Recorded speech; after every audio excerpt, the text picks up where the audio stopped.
Hello and welcome to the Star Citizen News, each week looking at the headlines from Star Citizen and then taking a deeper look at what's been happening and said during the weekly review. No real single headline this week for the week ending the 3rd of July, more of a smorgasbord of a few things. So to start with, I've been running a Buccaneer giveaway throughout June and the winner is Tameriallian. I'll put the name in the description. I don't know how to pronounce that. I also got a bit confused when doing the kind of rules for the giveaway. So I've drawn another winner that's going to win a Dragonfly Admiral Czar directly from the RSI Forums. That was due to me doing inappropriate wording and getting a bit confused. This month, just comment on any of our Star Citizen content to be in for a chance to win a Dragonfly, including this video or any other video during July, and then you might win. Woo! Subscriber and content improvements throughout CIG. So, subscribers now on the RSI website will get a rotating free fly ship. This month is the Sabre, and every month will be a different ship to try. They're completely changing the way they do their video content too. So RTV, ATV, all that sort of stuff is going to have a big change.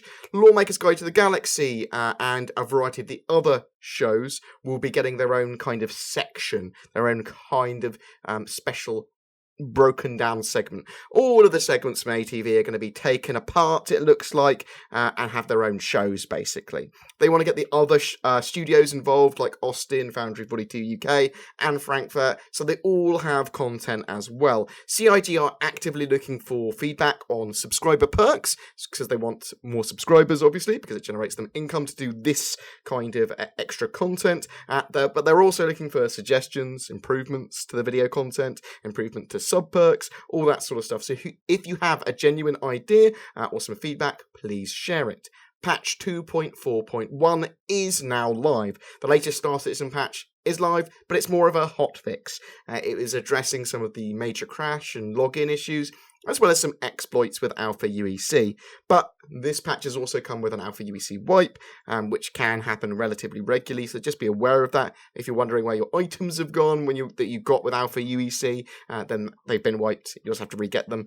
But there was some possible 2.5 teasers, mainly with Grim Hex details, which is the Outlaw base. It's going to be a big asteroid in Yella. It's an Outlaw version, basically, of Port Olisar, where the Outlaws will spawn. It's going to be a lot bigger than we think.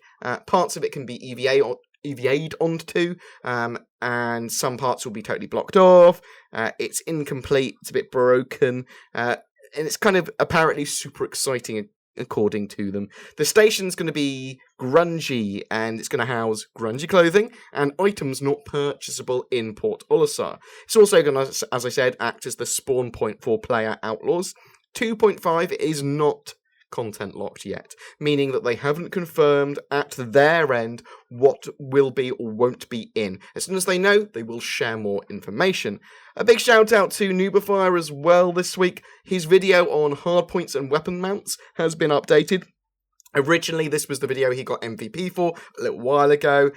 It's pretty useful when looking at what you want to place in a given mount and gives you a bit more information about how CIG and how Star Citizen's going to kind of implement weapon mounts, and it's worth keeping on these things as well to see, so you can see the spirit of the development. Check it out, link in the description for that video. So let's take a closer look at everything in the weekly review. No 10 for the anything this week, but there was a Bug Smashers which had a bit more of a sneaky peeky into the interaction system, which is replacing the U system, and item system 2.0 as well. So the new interaction system is a contextual menu-based system, based on what you're looking at or what you're operating, allowing players a lot more fluidic function when they want to do tasks, whether that be on the ground or in EVA, so you can open the door to a ship, or just open up a cockpit, pop it open.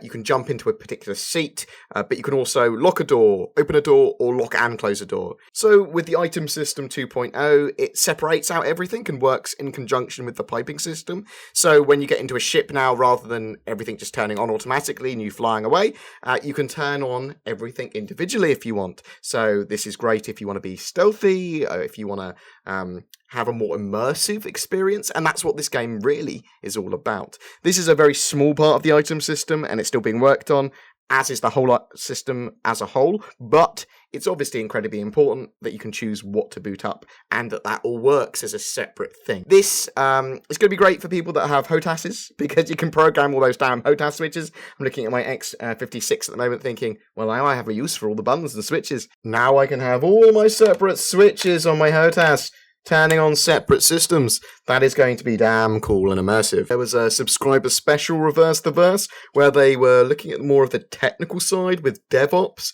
about how some of the infrastructure is set up with quite a lot of detail, actually. If you're interested in that, please check it out, link in the description. If people want me to do a full breakdown and explanation of this, I will do it in a separate video.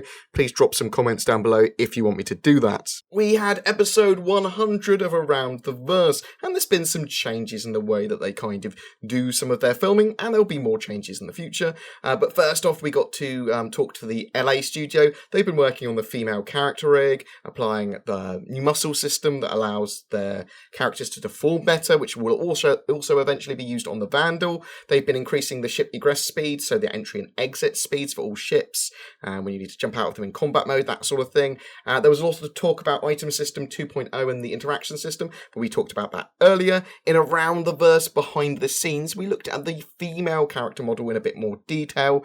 It was sculpted using ZBrush from scratch, and then textured and refactored. Skin shaders were added and applied, and then detailing was done. There's still lots of work to be done, but animations need to be applied and have been applied. There's clothes that need to be fitted. They want the model to be as similar as possible and function to the male model, except obviously retaining being female. They've made a lot of progress in general, and I expect we will see the model sooner rather than later in the verse. There was then a LA tour of the LA office with Chris Roberts walking around. This is actually certainly worth a watch, even if you just want to catch glimpses of what the devs are working on their screens. I'll put a link in the description to that time of that. In ship shape, we saw more of the Caterpillar. There's still much more work to be done. If you're interested in the Caterpillar's development and seeing the various modules come online, then check that out.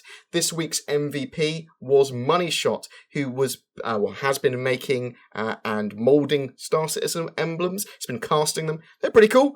In ATV's Fast Forward, we get to see more of the Caterpillar's habitat module. Next week's ATV will feature the cargo module as well, and apparently the engine module, which should be pretty damn cool. In Reverse the Verse, we found out a few other little informational nuggets that weren't discussed elsewhere. The new communication platform, including Orgs 2.0, is still being worked on and is being prototyped. The Carrack will start development as soon as the Caterpillar is finished, and the Caterpillar is ever plodding forward, as we see each week. 2.5, the new Star Citizen patch, which is yet to be in our hands, is being tested by QA.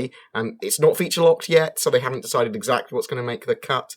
Gamescom will feature 2.5 release, and possibly even 2.6, based on what they can get out at the time. They're going to be live streaming that event for 5 days, all 5 days, and they're going to have a Idris Bridge set up, IRL, for people to play in.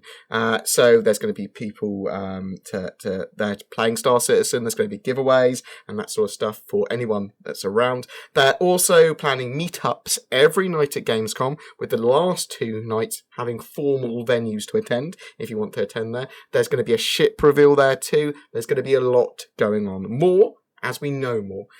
So I will look back at Gamescom stuff once we know a bit more about that, because I will be doing as much coverage as I can sitting here. Tickets for BrothersonCon are still available for the 23rd of July in Manchester.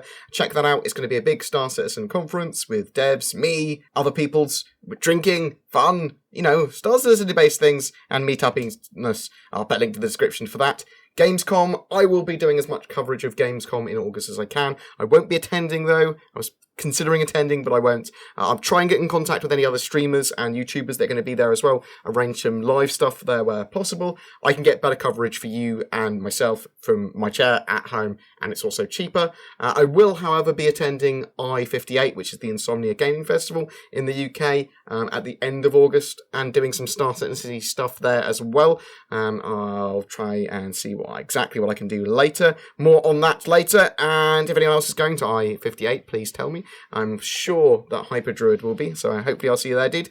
Check out Info Runners if you liked to read any more of this information that we've discussed in more depth. Twerk does a great little article and thingamajig, Info Runners. Please check that out. I'm rambling now. You know, it's a rambly day. You take care, guys.